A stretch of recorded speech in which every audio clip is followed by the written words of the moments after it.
So Iris, you have not seen the Kardashians. We don't generally talk about the Kardashians, so I'm really excited to get your blind reaction to season 3 and also talk about how this compares to Bravo. Because of course we're a Bravo podcast, we got to get into it. I was amazed by just how little we talk about on this reality TV show, The Kardashians. Like, they literally are able to drag out storylines like no other. I was quite impressed. I did notice that it's very highly stylized. I think it's quite beautiful to look at. So I think that's probably one of the like main attractors for viewers to this TV show. Yeah. But one thing that I also kind of felt while I was watching it was like, this is what Lisa Rinna wishes that she could do for like a reality TV show. Like, it's so highly curated, highly stylized, like very like overall, like they just really do a very good job crafting the narrative and like understanding what they're going to talk about, what they're not going to talk about, and like Yeah. creating that kind of drama. I think Lisa Rinna would love it. Unfortunately, she was not on this TV show. This is not her TV show, so Yeah. In contrary. contrast to what she would like us to say because of her Yeah, close personal friend, of Kylie course. Jenner, and Yeah. her 818 tequila. Yeah. Um, which actually was in the first episode of this season. It was the Yeah. opening of not Kylie, Kendall's Kendall's. tequila. And I don't know if Rinna was there, I but you know don't what? think so. I didn't Kathy see was her. probably there. I think if Rita had been there, she would have made sure she was on camera. That's definitely true. I kind of like the stylized part of it. Like you said, I think it's like very pretty. Mhm. Like was reading that they try to make it more of like a documentary type of style. Like I thought the drone shots like at the beginning with the houses is really cool, but it's Mhm. definitely like a complete different experience than like watching a Bravo show. Like to be Mhm. honest, I am kind of a casual viewer of the Kardashians. Like I'll kind of put it on while I'm like folding laundry or like doing things like that. So I'm never just like purely invested in the show because Mhm. like yeah, it probably would be a little bit boring. Yeah. I think like the interesting parts of it for me is just getting that like behind the scenes look at like this crazy wealthy family. Mhm. Like there was a couple of episodes, not in this season, but like I think in the last season, or maybe it was its first season, you actually saw behind the scenes of like Kim going on SNL, and SNL usually doesn't let cameras go behind it, so you saw like all Right. of the prep that went into that, and like that was really interesting. Mhm. Or a lot of the plot points with like Chloe, where Yeah. like basically she got cheated on and found out that she got cheated on like twice on camera. So Mhm. you see the whole like aftermath of everything within the family. So like those Right. parts are interesting, Mhm. but then there's also just like a lot of them just like sitting and eating salads, as you see in like all of the Yeah, TikToks. all the TikToks that make fun of it. I have at least seen the TikToks, so I had some frame of reference before I went into this. It's interesting that you bring up the documentary point because that was one thing that I kind of noticed in the first few episodes that I watched. I think I watched like the first 6 episodes. They do an interesting way of bringing like breaking down the fourth wall and like bringing in the documentary crew, kind of like the production. They like have the crew ask the questions that they then like answer directly, right? So like Yeah. you're having that conversation between the producers and the stars of the show.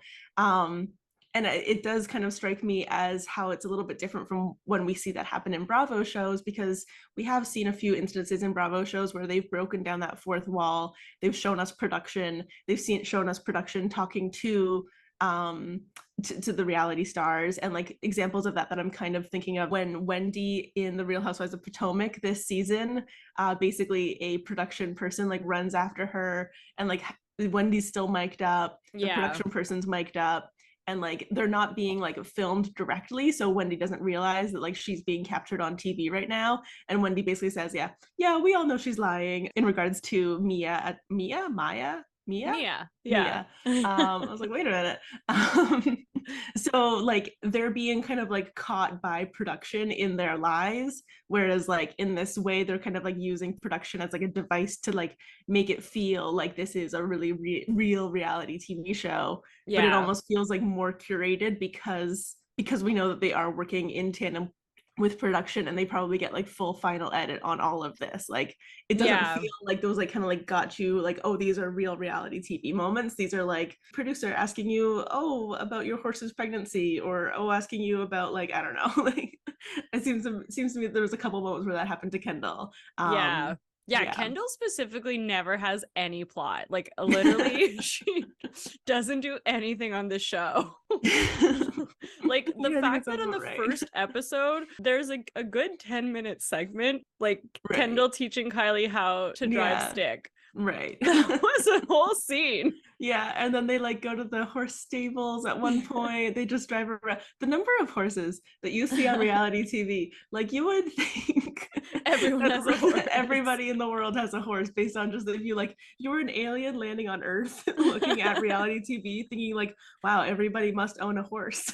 Like that was kind It's of my first impression to it. Yeah, it's very curated. And obviously, like the Mhm. fact that they're all like producers on it, it's gonna give such Yeah. a different feel than like the Real Housewives. And then even though the Real Housewives, like we kind of go to these shows for similar purposes, at least the beginning, it was a bit of like Mhm. you wanted to see these kind of like almost unattainable type of lifestyles. Like you Yeah. want to see the homes, you want to see the travel, you want to see the clothes and the closets and like all of Mhm. that. Mhm. But I guess because Real Housewives are still kind of like they were less known at the time. Like there's still Mm. it's still kind of like this idea that they're like the average person, or Right. not the average person. They're not, but They're like they're not not, like this but wealthy celebrity where like it right. just feels like there's such a disconnect from Mhm. almost reality. And even like with the Kardashians, like the way that they dress is always such like Yeah. a big thing. Like they're like head to toe makeup all the time, Oh and my like God. their newest thing is like the like body spandex Yeah, that the like full length, yes, covers like the suits. hands. Yeah. Like Well, and they're always in glam, like getting glam. yeah, Yeah, and I think that that's just it. Like I think the reality TV stars of the Kardashians have like surpassed what the other reality TV stars have become. Like even if you think about like OGs like Kyle Richards is famous, but she's not Kim Kardashian or like any of the Kardashian levels of famous. So like they all kind of like started at the same point, but like the level of fame that they've kind of attained and also the level of wealth that these people have attained is like completely unlike what a lot of the other yeah. reality TV stars are. And so they do kind of like have the ability to kind of like really craft it a lot more than anybody else in the reality sphere, I would say. Yeah. Because No, it's even true. even if I think about like when Portia got her most recent spinoff, was it like Portia Family Matters? There was like a scene where she didn't want like her family to talk about what was happening, and so like production was like, what's going on, like why are you guys all being weird, and like the tension in the family, like you could tell that like something wasn't supposed to be talked about and it was kind of like lingering in the air. And like that's an example of like a reality TV family. Like that's a Portia was like the main star of that show, and they had like done that specific spin-off specifically for her, but like her control over the narrative was nothing in comparison to what like Chris and Kim and like all these other people are doing to kind of Yeah. control their storylines. Well, that's actually a really good point too, because like when you do have a family dynamic like that, in this case, it's like, yes, of course, Kim is like the most famous and of Mhm. them, but they're all very famous in their own Yeah. right now. So Yeah. there's like an ensemble cast where every single one of them is Mhm. famous and is trying to curate their image, and all of Yeah. them are curating, their family image together. Whereas like when you mention like Kyle, when they have a family scene with Kyle, like she's the one in the family who Mm. is well known, and then like you still Right. the family dynamics feel more real because not Mhm. every single one of them is so in the public eye. Right. And yeah, I didn't think about that. That's like Yeah. super interesting. It's weird. It's